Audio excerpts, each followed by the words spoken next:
Welcome to our August edition of our CIOs and EdTech Leaders webcast. I'm David Couch, and I'll introduce a few people around the table here from our Office of Education Technology. I have Mike Lettingham, Marty Park, Dee Dee Connor.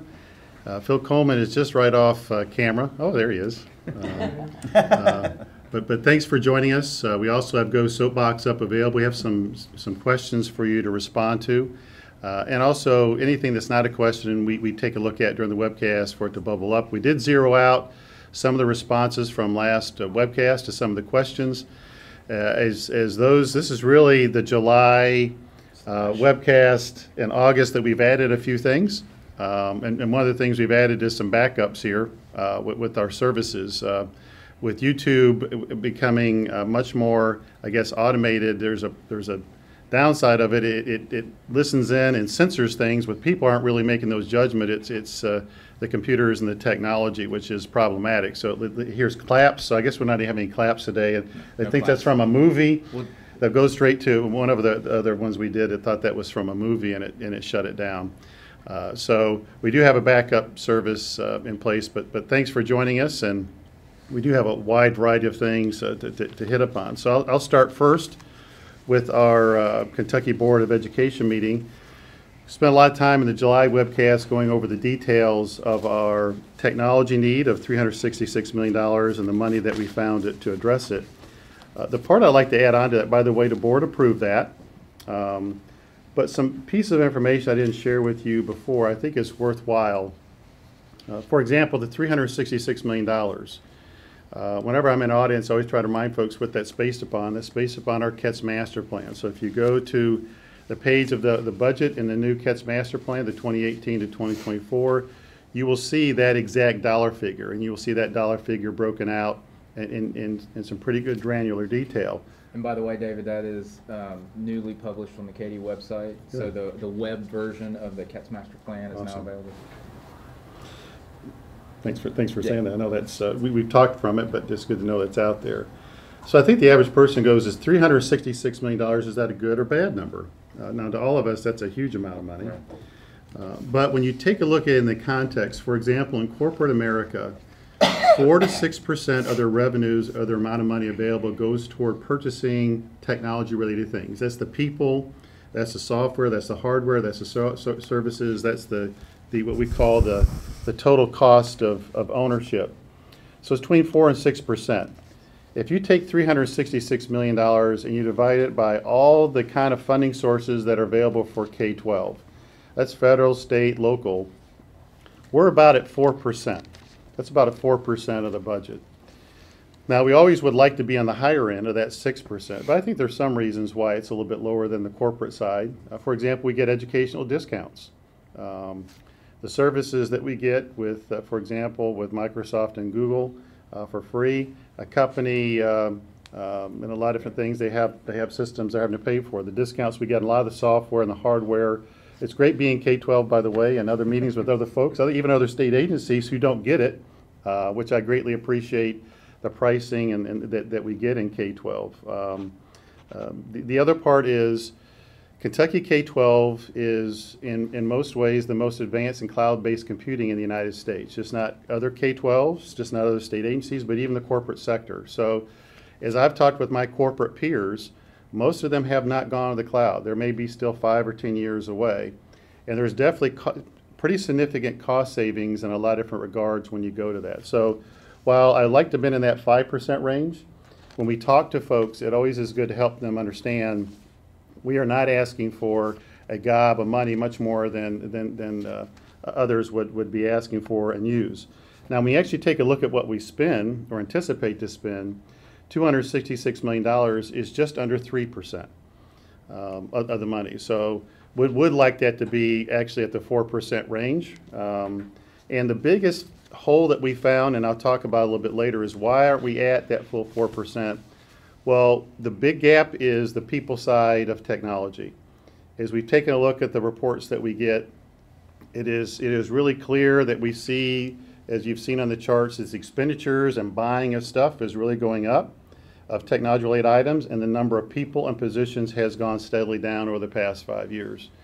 And for all the reasons we've talked about before in detail, and if you're new the first time to this webcast, just ask your local CATS engineer for the people side of education technology study that we've done and the presentations that we do. But it really lays out that we have this gap and the concerns that we have on the services being reliable and maximized and secure with that kind of drop. So when someone asks, what is the big difference between the 266 million and the 366 million? It's the people. I'll talk a little bit later on. We are getting better about that with superintendents and local boards of them. Before they look and just go straight to a one-to-one, they are much more considering, do I have enough people to make this a good experience for folks, making it reliable, and making sure that investment is being maximized. The other really good things, it was a heavy EdTech meeting for the board, is the computer science. The first reading went well. The graduation standards, which include the technology piece, is referenced in there, I thought went well. And of course, the non-instructional days, not traditional structural days was talked about. But Marty, I know you've been heavily involved with the computer science standards, which I appreciate your effort in working with career and technical education on that.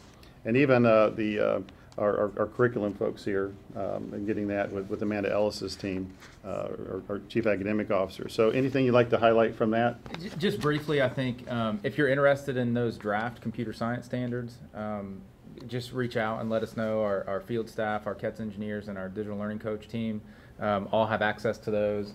We're not publishing that draft on the KD website just yet. It is first reading. We do anticipate a very successful second reading, and then a future launch of really a larger initiative around computer science for Kentucky, which we're very excited about. Got some really big ideas to wrap in there. The minimum graduation requirements, I think, is something for all of our EdTech leaders to really hone in on and get a part, be a part of that conversation locally with your leadership teams and superintendents. There's that one line item about demonstration of competencies in technology, and that has been in place for a while, since 2012. However, there's more definition that is proposed around that, and again, it was first reading, but we do expect some adjustment in the second reading. There's more definition around what does the demonstration look like in terms of performance-based, which is really cool. I think it's going to be exciting for us as EdTech leaders, and it's a great time for us right now. I think this is where the webcast stopped last time, so I want to make sure I don't jinx it. But it is a cool time for someone like me who has been involved with this so long, just trying to get it started and get people to see the added value of it, to now to see just how much it's used, and then also the movement toward pass in technology. And if I could add one more thing that kind of really fits in, we've had performance-based efforts, performance-based work for student learning for a while now, which has been a really big deal for us and in the technology space.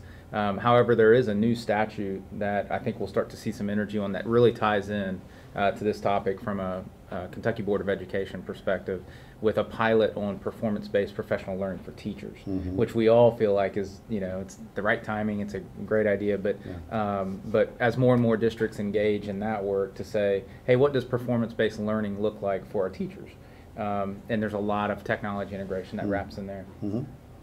So it was a really good board meeting for education technology, and it's really the main thing that we present once a year of talking about the needs and the money that go toward that, besides the master plan itself.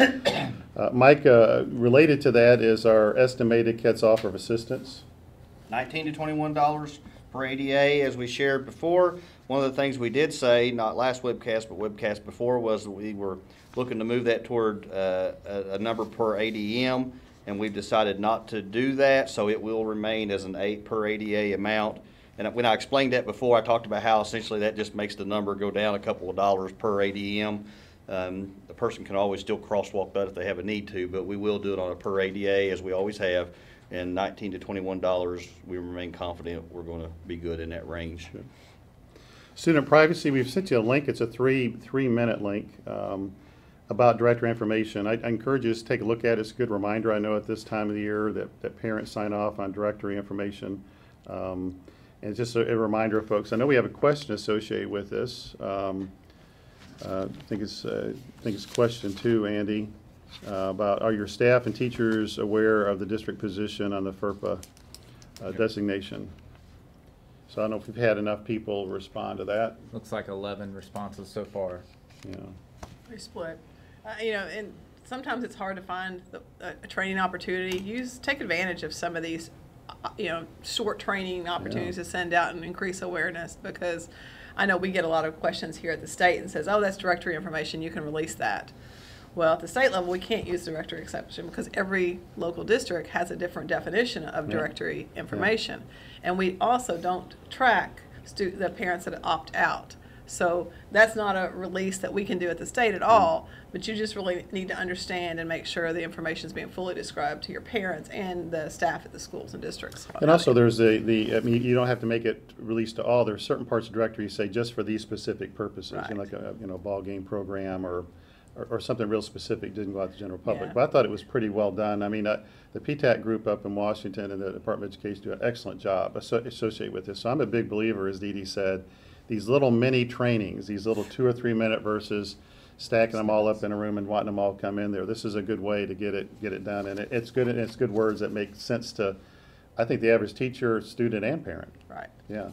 So we want to give that to you to be aware of.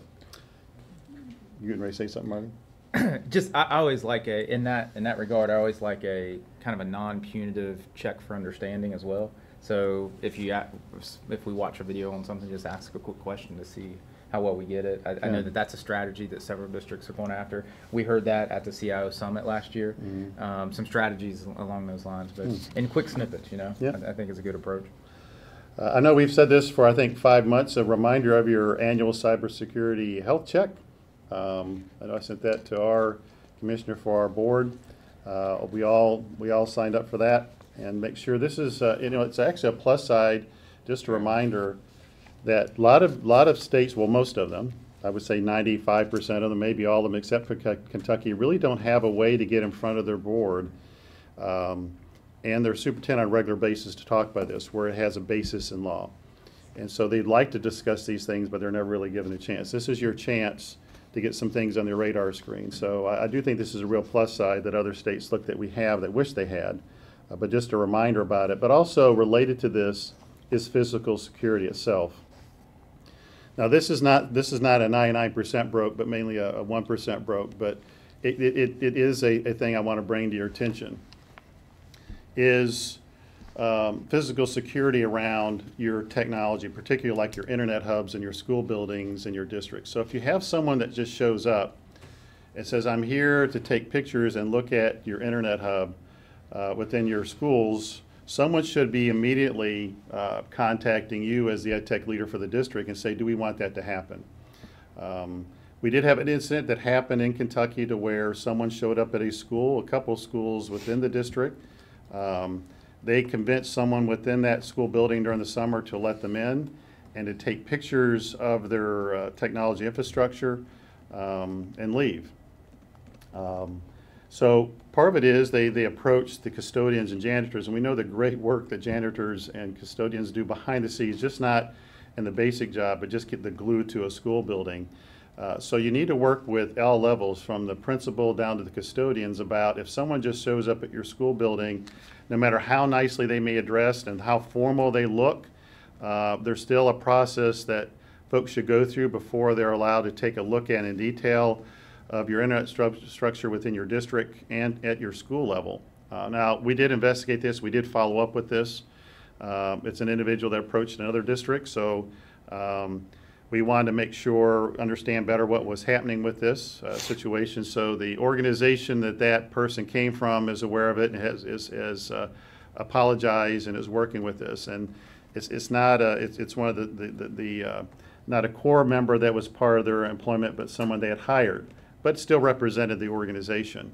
And did in a way that was concerning, because one of the districts said, well, let me see your work order and let me see the pictures you took, and this person, sped away, which that's never a good thing when someone does that, whether they're walking out of a store, a Walmart, and someone says, well, let me see what you have, and they speed off. Usually that's not a good good sign. And at least it's not good judgment in how you handle it. So that, once again, that's been handled by the company. But it is a teaching point, and I know a good number of our field staff across the state try to make sure that there's folks within your district that understand, just don't let them in. Yes, Phil?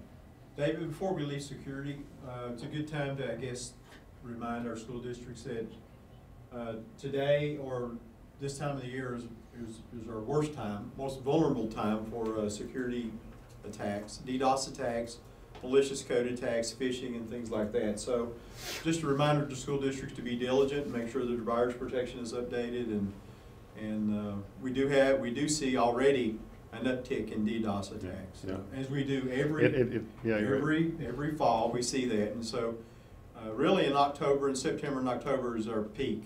And then it'll go down and it'll, kind of wither out for the rest of the year. We hope it goes down. We hope it goes down, right? We hope it goes down.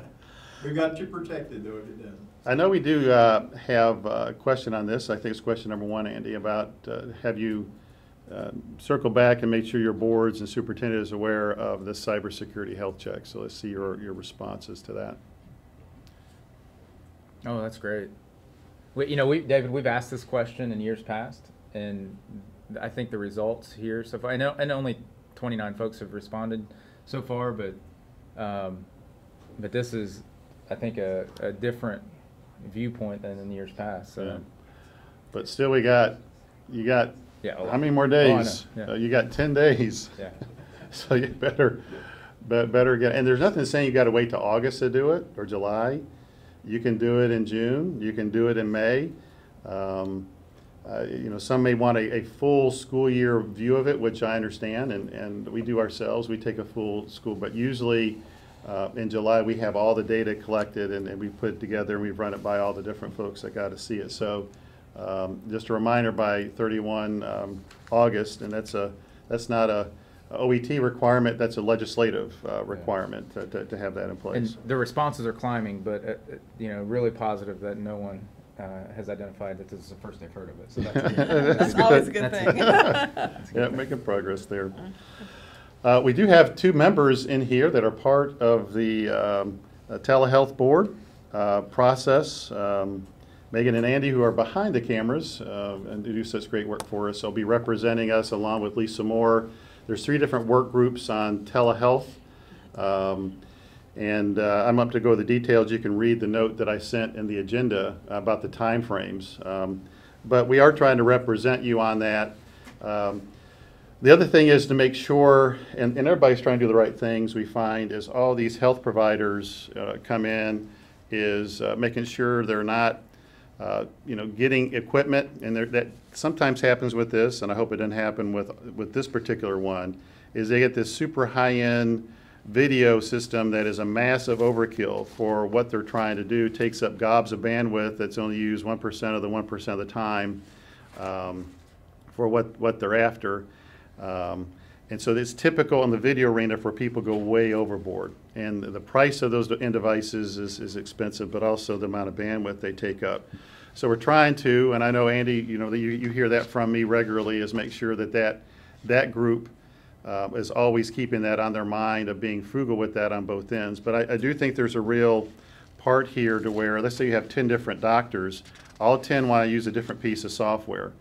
I think the district's going to have to have a discussion with the doctors trying to do the right things and the staff outside the district about here's the one you have to use, versus your nurse having to understand 10 different or 15 different systems by 15 different providers. So I think there's a role, and we're trying to bring those things up. We are bringing those things up for this committee to think through the implementation of it, just not the high-level policy of it, but how would you actually implement this within a school district and make sure they're trying to stay in tune with that. I know I did ask this question previously. A very low percentage of districts are using a service outside the district. I think there was one that said they were last time.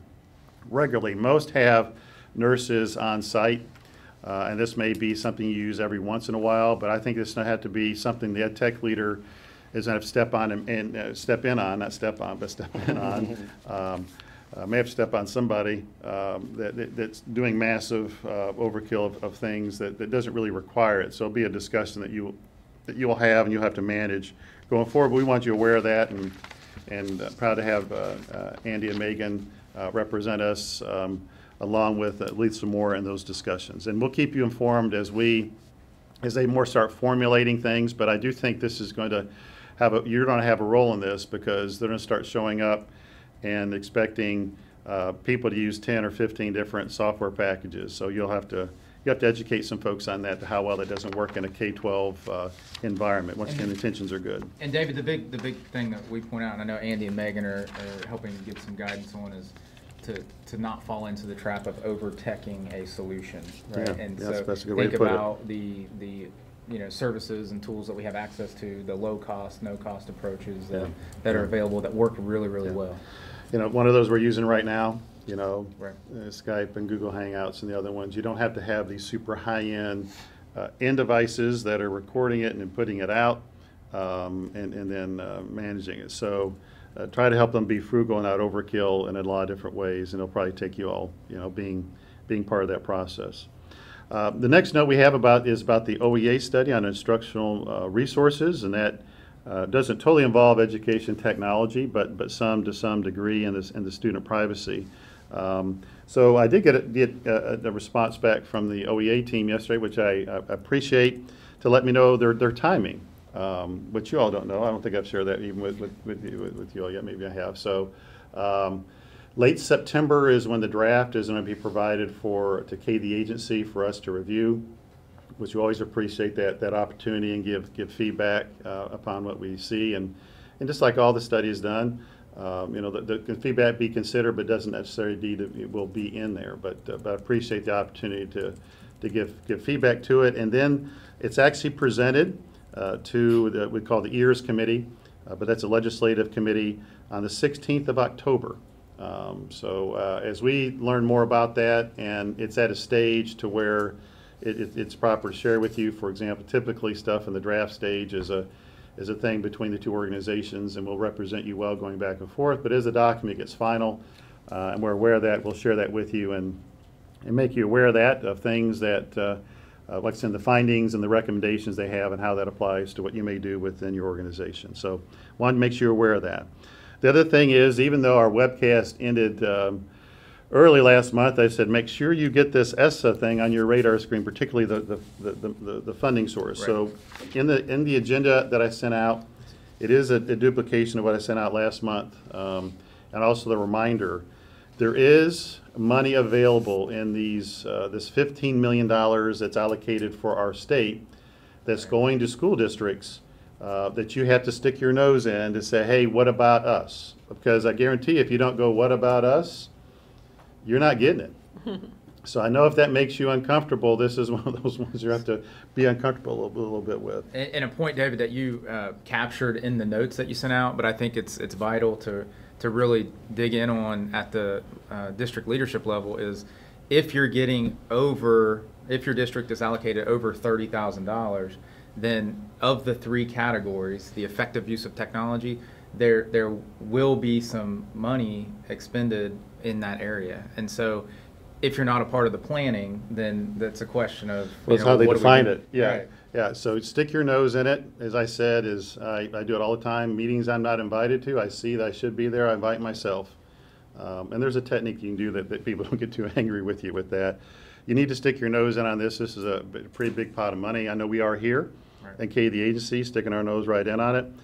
But just a reminder that I think the note here, no more than 15% of the money be bought for end devices, but can be used for digital learning coaches. Yeah, sure. Right? Yeah, anything to do with our students and teachers better using the technology. So a lot of professional learning spaces, which digital learning coaches fit right in. And, we're getting a review of those plans.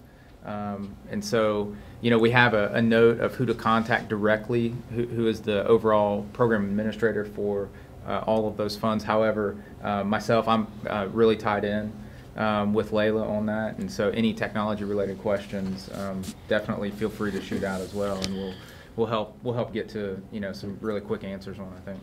And the decisions are being made pretty quickly, so you better get your nose in on it, or you'll be left out. You'll be surprised how they defined effective use of technology, right? Right. Without your involvement. The people side of K-12, I mentioned that a little bit earlier. I committed to you all during our summit and other events that I would be traveling the state to educate the superintendents on this particular subject, and with hopes of them, if nothing else, more appreciating what you all do, and giving you high fives or hugs or whatever to the good work you do, and the above and beyond, the Call of Duty work, the late hours work. I just enjoy spending time reemphasizing to them just the heroic work that our technology staff is doing within all these districts across the state, and they're not being put in a position to be successful in regards to keeping the technology incredibly reliable and to be maximized, because the people side of it has not been appropriately addressed within the organization. As most of you know, I give them those three choices. For example, just take it all out, what you fielded, to match the number of people you have. If your expectations are to keep it very reliable and maximized, which no one. By the way, I never get standing ovations at the end of any of these presentations, and but that's one I give straight up that they can. That's definitely a choice without additional money. Is go ahead and pull some of those positions out. The other one is add positions as you are doing certain things. So as you're buying a one-to-one implementation, add 2 or 3 positions initially and ongoing to keep it up and reliable and maximize. Or if you're wanting to still buy all this stuff and not wanting to deal with the people part of it, then you need to make sure you and your board and everyone else has much lower expectations of it being reliable and it being maximized.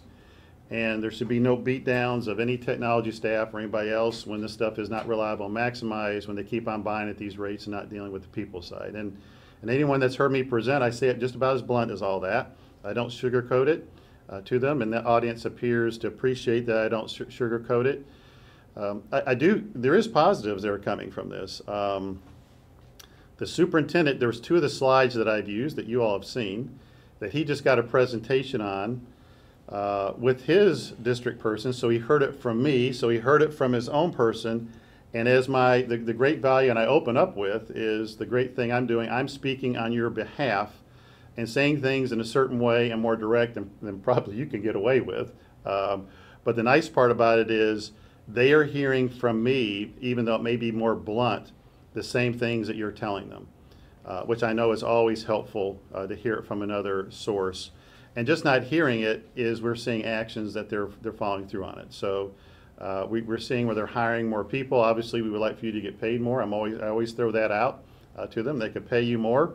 And I don't know how well it's working or not working, but at least I think they're much more appreciative of what you all do, because I start out with the great things we've done over the 25 years. And that just didn't happen by accident. And when I say the we, that is just not KDE. That is all the districts that have been working together, and all of our partners, our vendor partners, and our agency partners that have helped us pull that off. But it is now reaching a point of it's a really good thing where people are buying a bunch of stuff but not addressing the people side of it. And so I do think, I always come away with they just didn't know.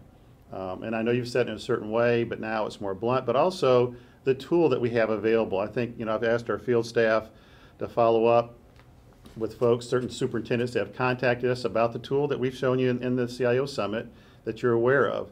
But also I offer this to you, and I offered it to any group, is if you're having difficulty with this particular subject and you'd like someone to come in, I don't mind coming in and talking to your board about it. We also have our field staff that are willing to come in and talk about it. It's so important to making this a truly special implementation of what we've done with CATS, just not for the first 25, but for the next 25. We have got to address this people side of it. Or people with all the stuff they're buying at the rates they're buying it are going to get frustrated and say, see, that didn't work. And it will, and it'll work really well if the people side is addressed. Now, the example I always use, and I know this drives our vendors that sell smart boards nuts, but I always, typically in these presentation rooms, there's a smart board. And I tell them out of my 26 years in leading this, the smart board is the most underutilized piece of technology and purchase that I've seen. And I always say, for all you smart boards, not because the technology is bad, the technology is fantastic. And I will ask the superintendents, why do you think this is the most underutilized, maybe wasted investment in all of past 26 years? And there is one superintendent that goes, we've not done a good job with ongoing training. And that's the answer. They have not. There's initial training with it, lots of excitement, but the ongoing training doesn't happen. So as teachers come and go, it's not maximized. That's a real example, and they think through, and they've witnessed it themselves. And so this is not something I get a lot of pushback on. But it goes back to, if we don't address the people side, the digital learning coaches who occasionally come in with that new teacher and say, hey, here's all the great tools that are available to you, and shows them how to use the smart board and the instruction, well, that smart board is not going to be maximized at all. There's a lot of examples associated with that as well. So I think I'm using the right wording. I'm not giving tons of time to present this. Typically, I get like 15 minutes, but for the most part, they've been giving me 30, so I give the full picture where I talk about, here's the things we've been doing for 25 years, here's the people side, and then I focus in on cybersecurity and cyber safety for the last part. So I think it's been fairly well received and educated on it. I do want to let you know, as I go to the educational cooperatives, that's a great opportunity, but only 50 to 60% of superintendents are there when I present. So, there's days they're there, there's days they're not there, there's something hot going on.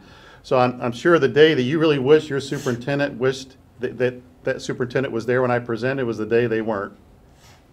And I tell them it's a shame that the other 40% didn't hear it, because the 60 there, I can tell, and you can tell when you're presenting to an audience whether they're engaged with it or they've completely turned off with it. So I can tell they're engaged with it, and I wish the other 40% were there. And this is not a one-time deal. Variety of audiences, techniques. It's a role that you have as well. But we don't mind following it up. The Kentucky School Boards Association, I just presented. I asked to present to them again in their winter session. I'm going to the Kentucky Association of School Superintendents, and anything that has leaders in K-12, I'm going to go to, and not just once, but maybe multiple times to try to get this on their radar screen because it's so important. But it's also a commitment that I've made to you all, but I do all feel it's a commitment that's important to do. So I do feel we're having success with it. Maybe not be the success that we hoped it would have by this point, but I can see differences made. And typically the field staff member is in there with me, and I ask them to point to an example of a district that has done it. So the superintendent is just not listening to me and saying it. They're using 2 or 3 live examples of superintendents for whatever reason don't want to speak up in that group, and so the field staff member speaks up. And I guess they don't want to let the other superintendents know, hey, listen, I've taken care of this. What's wrong with the rest of you? So this person brings it out. This district has done this one has done this one. So it's real relevant stuff that this is happening and why it's happening. And anecdotally, we're hearing from our field staff that we do have some districts who are making some headway in this area. Besides, as you mentioned, it being the right thing at the right time to really push on this discussion, which we have over the last year and we'll continue to do, like you said. We also directly connect it back to about 4 or 5, directly connecting it to the master plan areas of emphasis.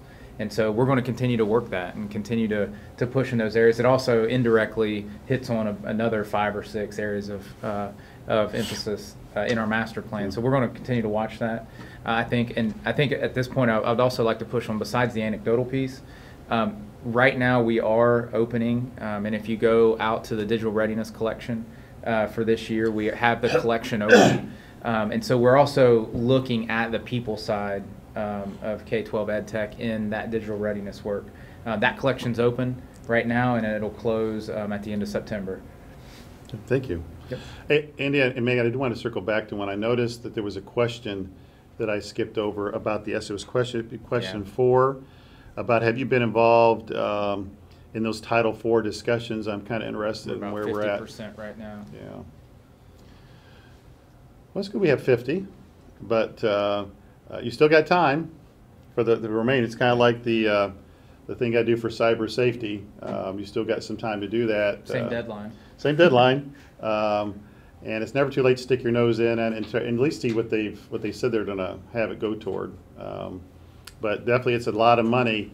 That's not a one-time money source. That's an ongoing money source. So definitely worth getting your nose in on it and getting some momentum for you early on. If you answered no there, and we just gave some real quick answers. If you answered no there, then there is potential that maybe your district has not submitted your plan yet. And so, again, hitting on there is a little bit of time left, and then obviously if you did not answer that question, then you've got time to reach out and try to figure out what your district's plan is.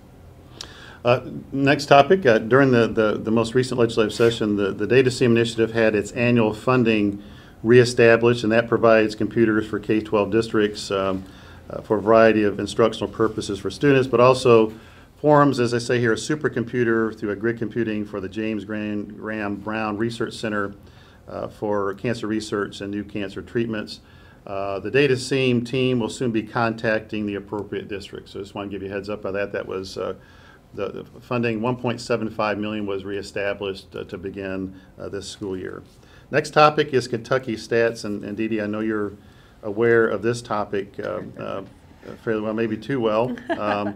But I do think it's important for folks to realize as they presented, they came and presented the team, the Kentucky Stats team, which is an organization outside of KD, came and presented to our Kentucky Board of Education.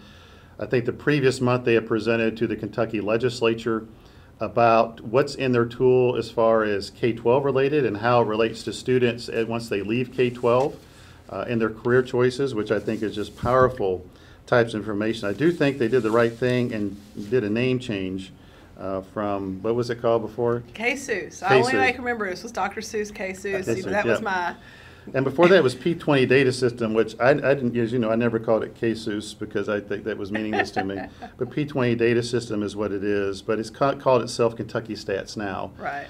And a big portion of the data that goes into that is Infinite Campus data. There is some Munis and KEPS data that goes into that. Our data was well over 90% of it at one time, but they've added a lot more workforce data. They've added some health and family services data to the system, so we're not that high any longer, but we're still a big chunk of it. And you can see it in their reports. We're a big part of that. So the part is what I got a chance to educate our board and our commissioner, and I want to educate you on the kind of uniqueness of Kentucky stats that doesn't always come out.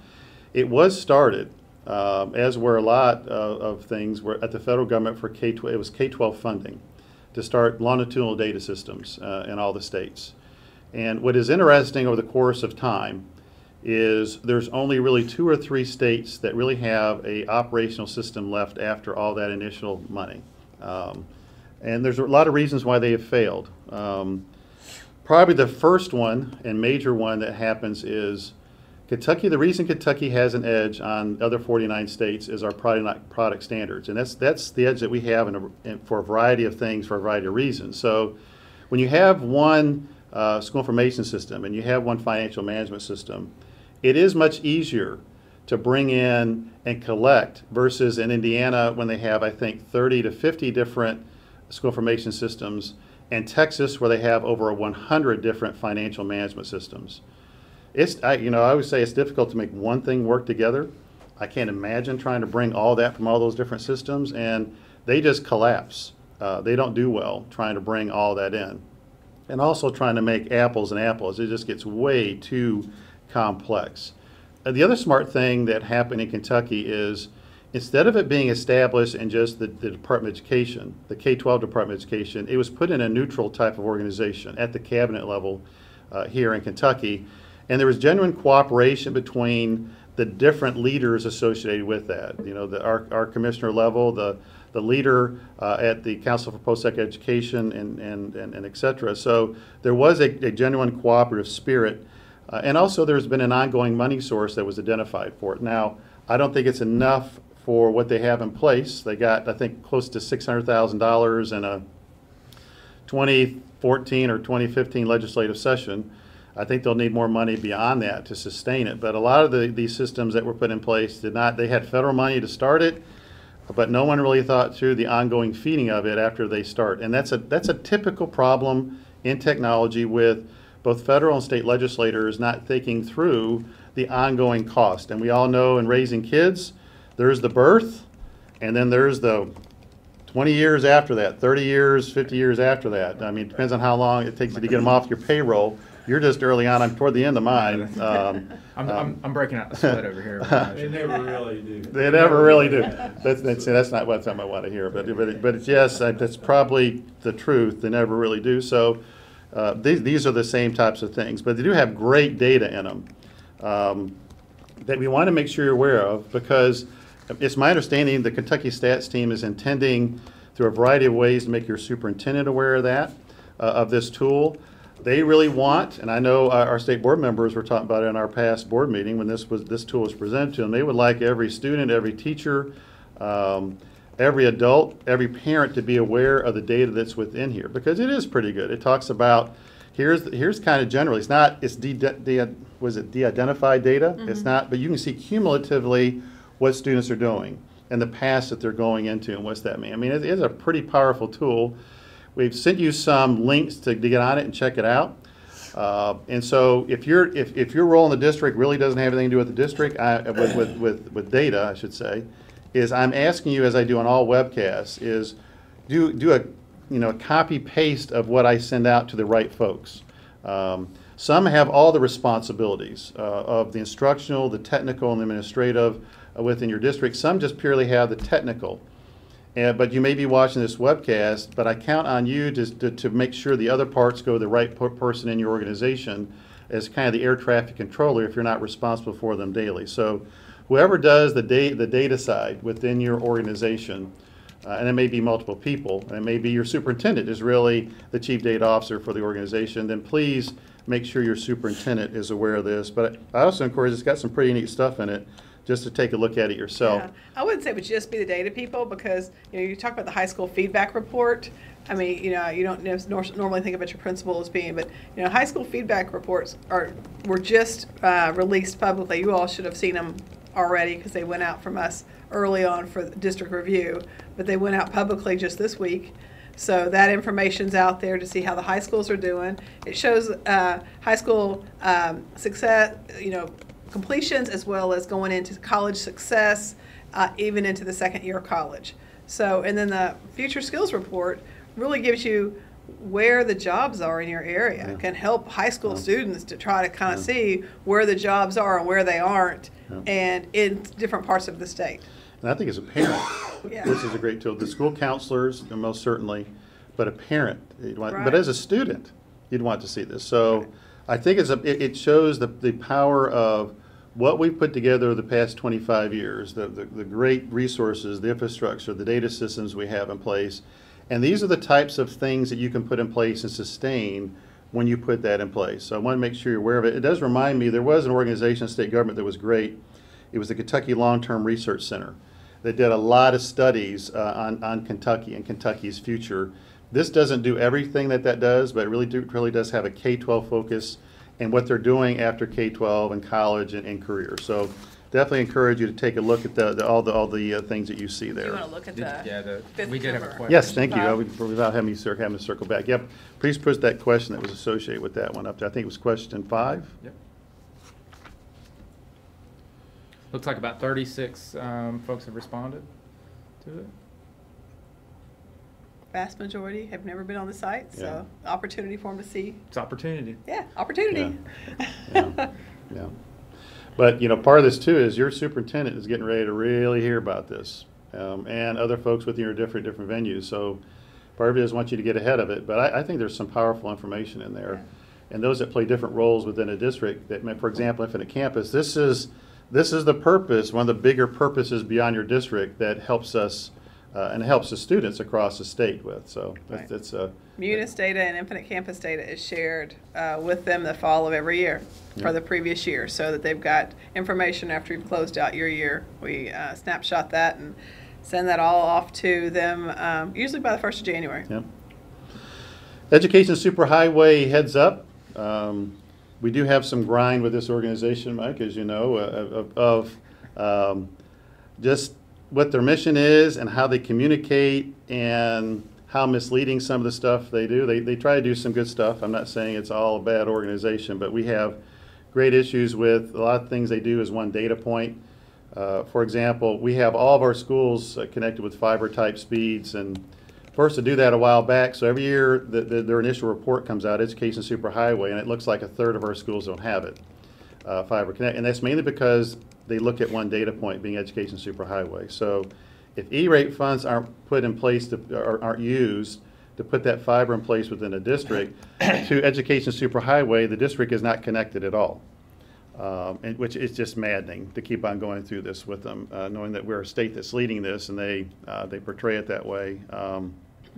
But the other problem we have is just their communication technique. Now, keep in mind, this is an organization that has a mission just not to educate, but to make money with E-rate consulting services. So I always want to make sure people are aware of that. So it's an organization that points out, hey, listen, look at all the problems you have, or problem you have, and oh, by the way, we offer services at a cost to come help you with your problems. And some of those problems may not really be problems, by the way, because of the things that we've identified. Plus, you know, they're using a wrong data point, but also, in particular, pretty recently, they identified, I can't remember how many districts it was, 20 districts, something like that, as saying these districts are getting ready to squander E-rate money.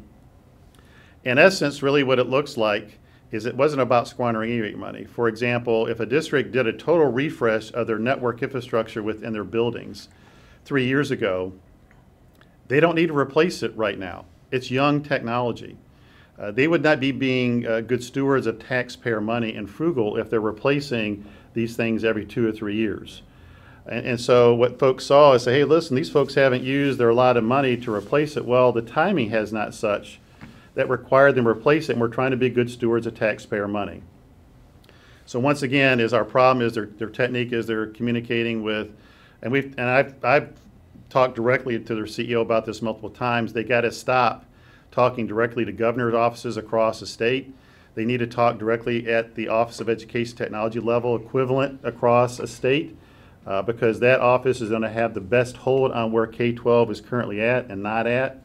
But once again, if your mission is to kind of create up a stir and make it appear that things are much worse than they really are, and your company can really come save the day, well, maybe that's the technique they use. So I would describe it this way, and being fairly blunt about it, I look at them as having some techniques that will induce panic, and then they look at that as creating an opportunity for them to help resolve or to address the panic that they created. And they do that through, you know, reporting that information to folks that, you know, wouldn't understand the details of it unless it was explained to them, such as the governor's office in Washington, D.C.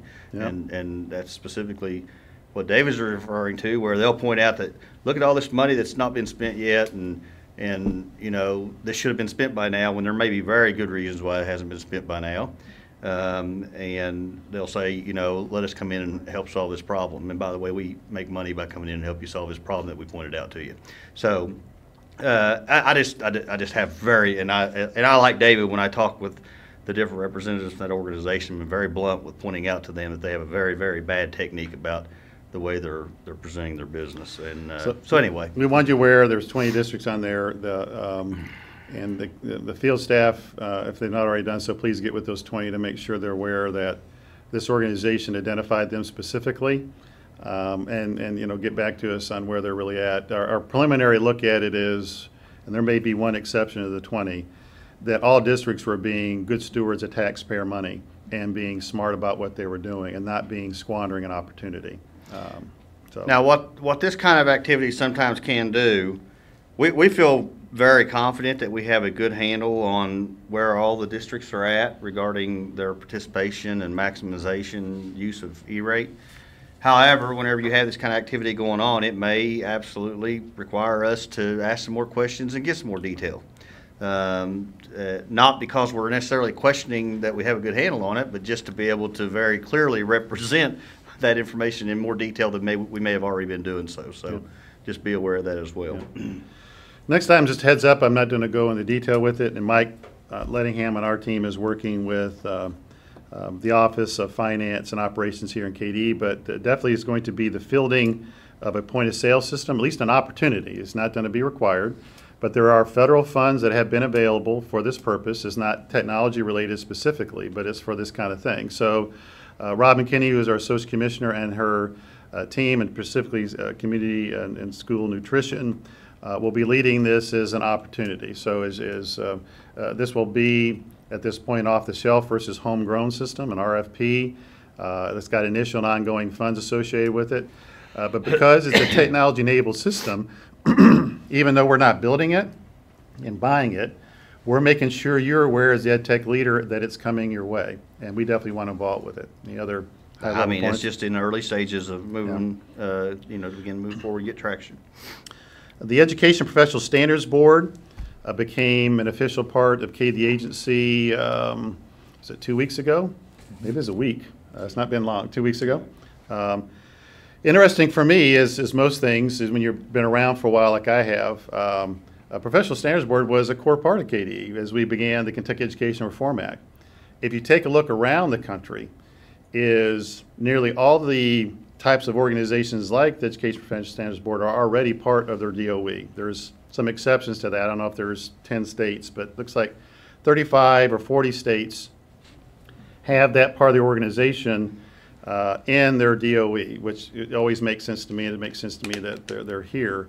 But also what comes along with that is their technology-enabled systems, which I wasn't keeping up with for, the past 18 years.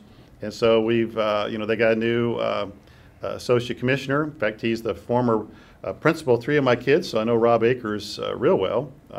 Outstanding 5-star person and individual. So he'll be part of the organization. Plus the other parts of KD agency, our Office of Teaching and Learning, the office itself, because of the big budget cuts of personnel, has dissolved as an office, and parts of that office are broken into parts. And so the Professional Standards Board will also get parts of the Office of Teaching and Learning, and really the total life cycle from the beginning of the teacher's time to the end, which made sense. But it's a handful. It's a lot for Rob to do. I know for the technology piece is a big piece for the C, what they've been doing for the past 18 years and where they need to be. And definitely there's areas of interest that we got to work with them on both of those. But I wanted you aware of that. If you hear me talk about it, that's why I'm talking about it. And I know Commissioner Lewis has spoken several times on the board function of the EPSB will still remain intact, but the administrative functions were now part of KDE. And I would just push on continue to have a heads up and watch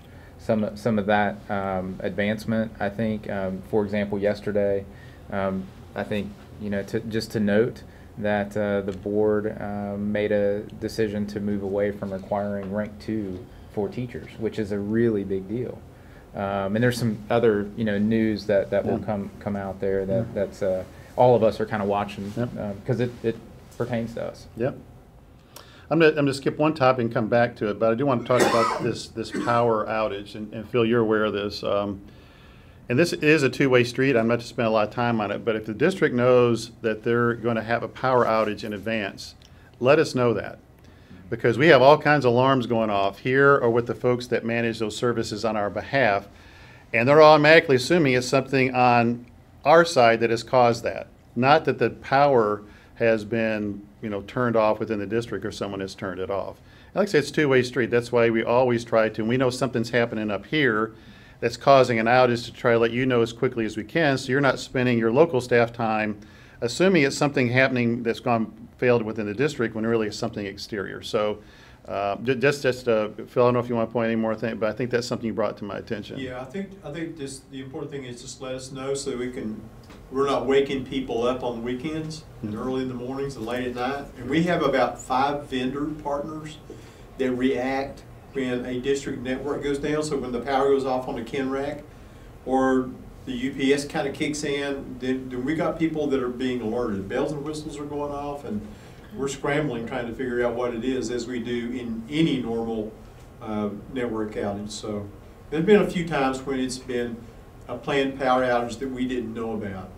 And so just want to make sure that you let us know about it so that we can react. Thanks, Phil. Dee Dee?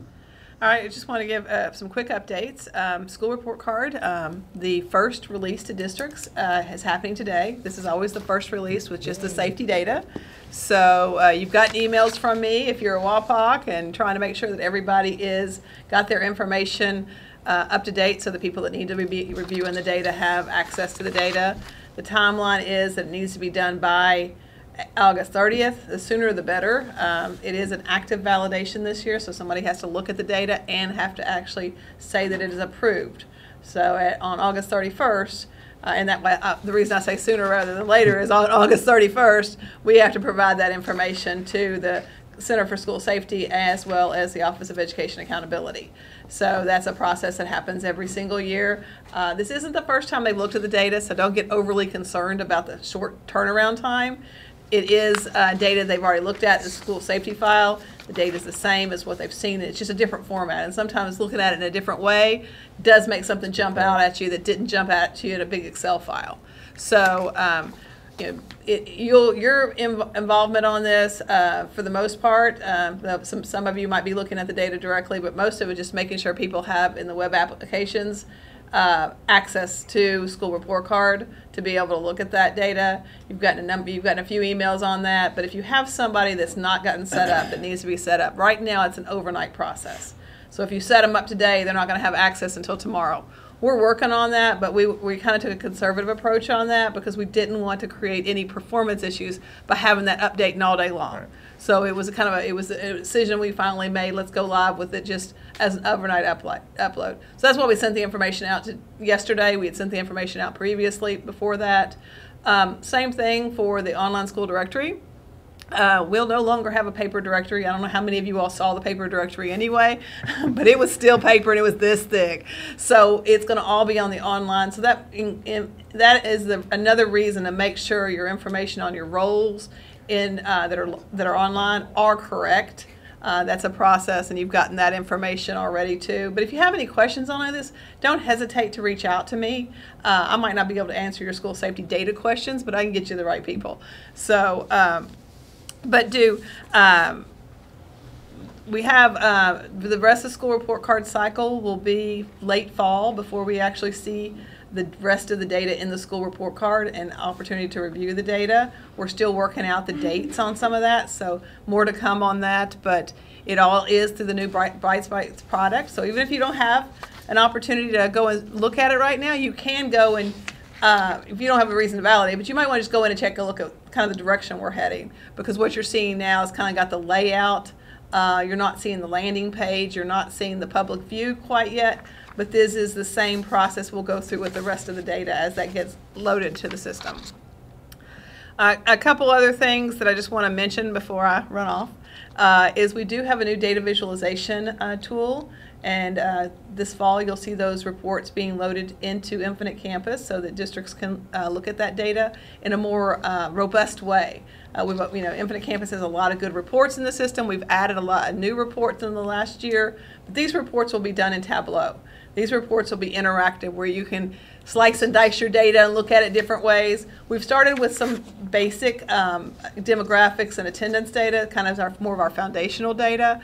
And I know we're growing into some of the behavior data from there, but what we're really going to be looking at, and if you can kind of help me at your district, if there's somebody that you feel like would get excited about some of this, I want to know that. I need a few of those people that are going to get excited with me here, because we want to put an advisory group together. What we think at KDE that you want to know might not be the most helpful thing, so we really want districts advising us on where they'd like to see us go as we advance these tools forward.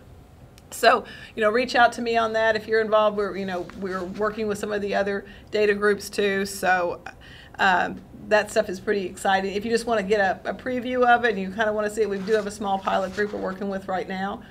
We can maybe work you in so you can see some of the reports. There will be something that you can share with your board, your principals can use, and it does allow you at the school and district level to go down to a student level data as you see categories, where it won't let us do that at the state level.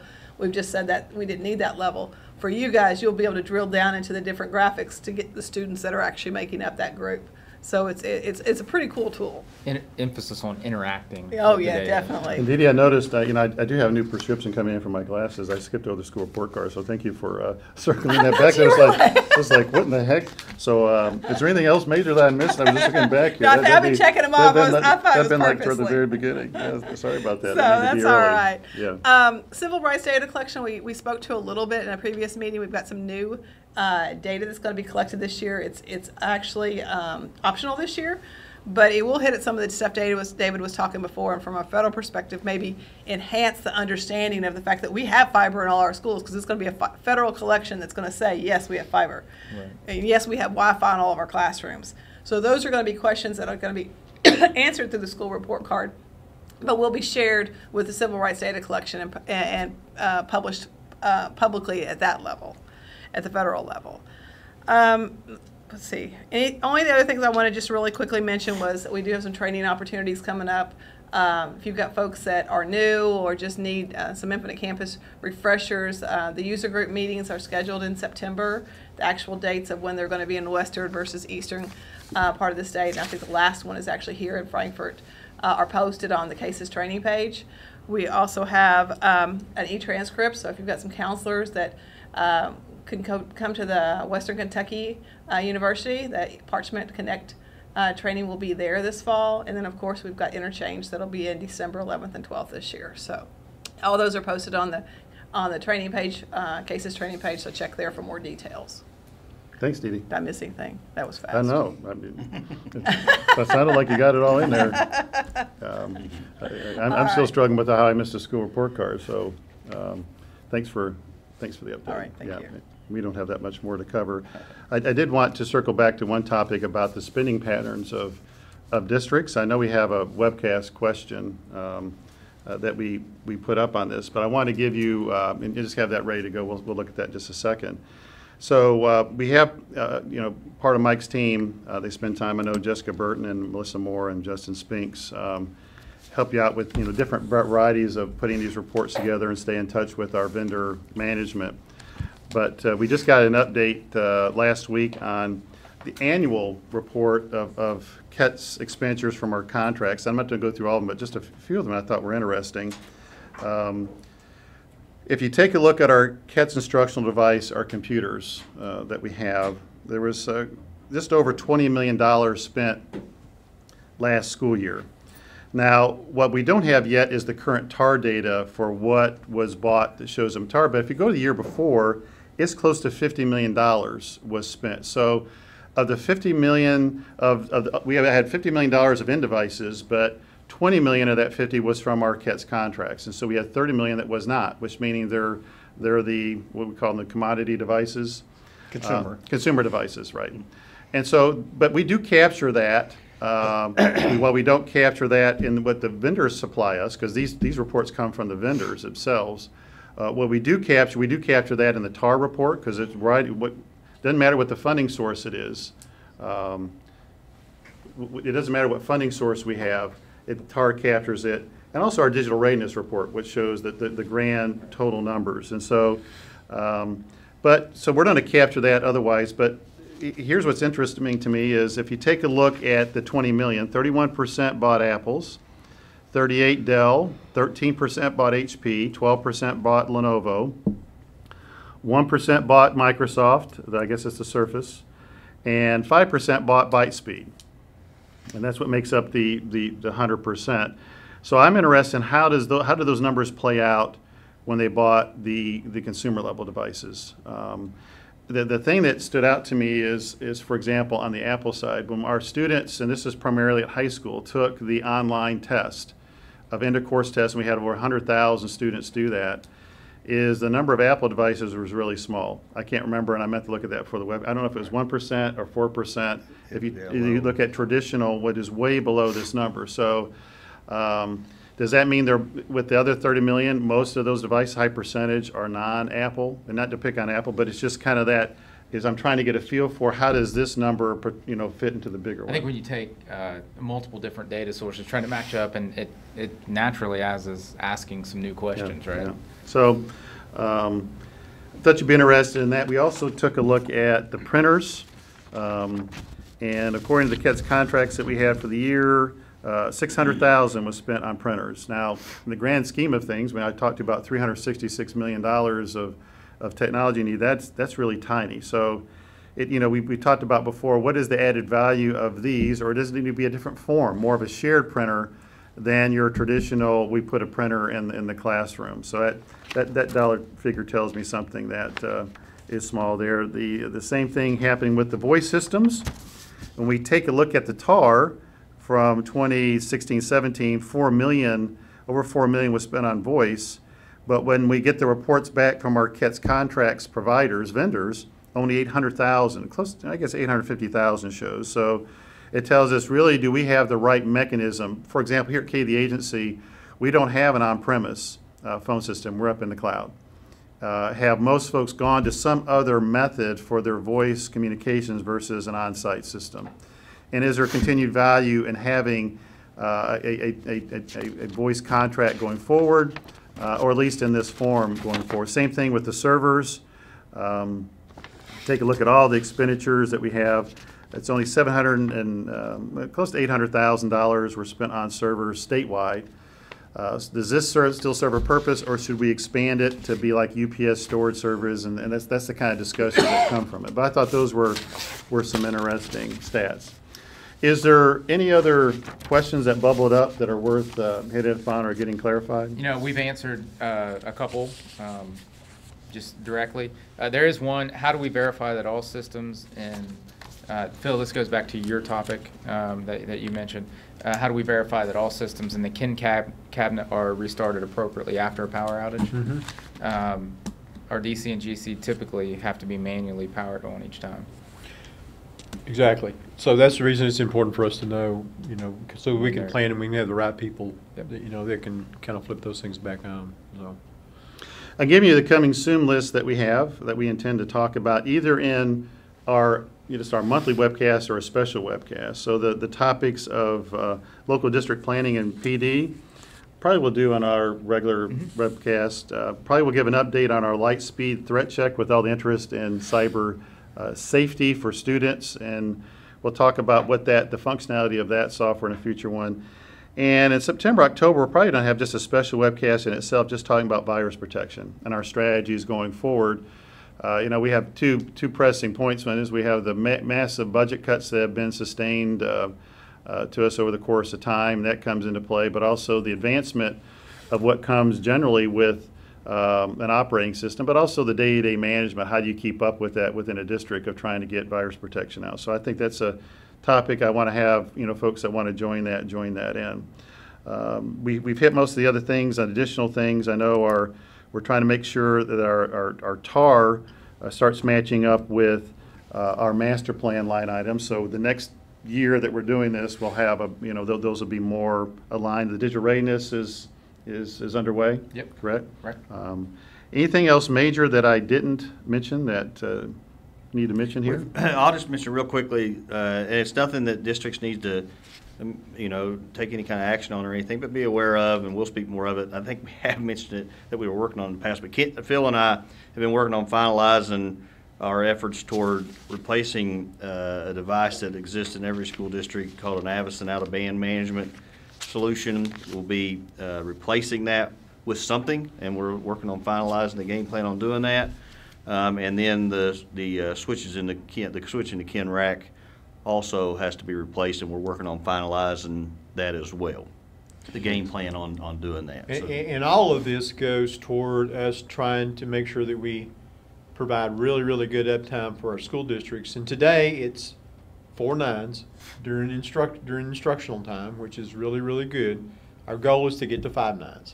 And we work with our partners, we work with our providers, AT&T, and those people every day to make sure that they're providing those services and we can improve on those services. So hopefully one of these days I'll be able to go, we got 5 9s today.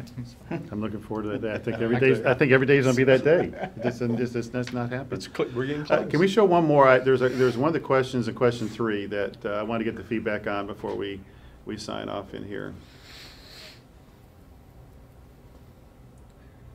Okay. About the same. Yeah. That's helpful information. Still interesting that And that's good there. 8 districts, 22%, potentially be spending more Right. from a projection perspective. Right. One mention real quick on digital readiness I should have mentioned, and I know our field staff are leading this effort regionally, but there are no new items that we're asking in our digital readiness collection. So there's no new additional questions. The big ask, it's a big lift, obviously, the inventory part. Yeah. But the majority of the questions in digital readiness, if this is your first time making this collection, the majority are more district strategy kind of questions, big, kind of big picture, one answer. And I would say too, probably difference is we've asked our field staff to look at the quality of the results. Do the numbers being provided, do they make sense? Are they all completed in? And so that is definitely the next phase that we're after. We're keeping them all the same, but there's a higher expectation that the quality is much higher, and people are reviewing them to see, does it look right? Does that make sense? Does it have a good explanation when they see a response? And the importance of that, we compare a lot of different ways that we're getting information, such as we just spoke about comparing information that we get to our quarterly contract reports. And those are indicators, and then we have to look at them a little deeper to understand exactly what's going on there. And those trigger things. Those trigger how quickly do we need to look at existing contracts and evaluate those contracts? Do we need to have those contracts? And obviously none of those things, just looking at the data alone, we got to have conversations to follow it up. But they're trigger points that cause us to do that. So, it's important to have all those pieces and for them to be as accurate as they can be. And I guess also, and I always ask, one of the key folks that, things, what do you look for in a person when you're hiring? And I always, one of the things, are they curious? Have they kept and maintained a curiosity? And so the part just not looking at these numbers and say, look right, is what does that tell me? And what does that not tell me? A natural curiosity in looking at them. And so I think that's the importance of looking at anything that we do, is just not being happy with when we got something in, but what does it really mean? All right, well, that's it for our July-August webcast. Hopefully I'll have my glasses by the next one. I won't miss something major on our agenda. We made it through the whole webcast without being kicked out. Yeah, we made. Yes, thank you. Thank you. We made it all the way through. We'll see. Well, and thank you all for joining us. Take care.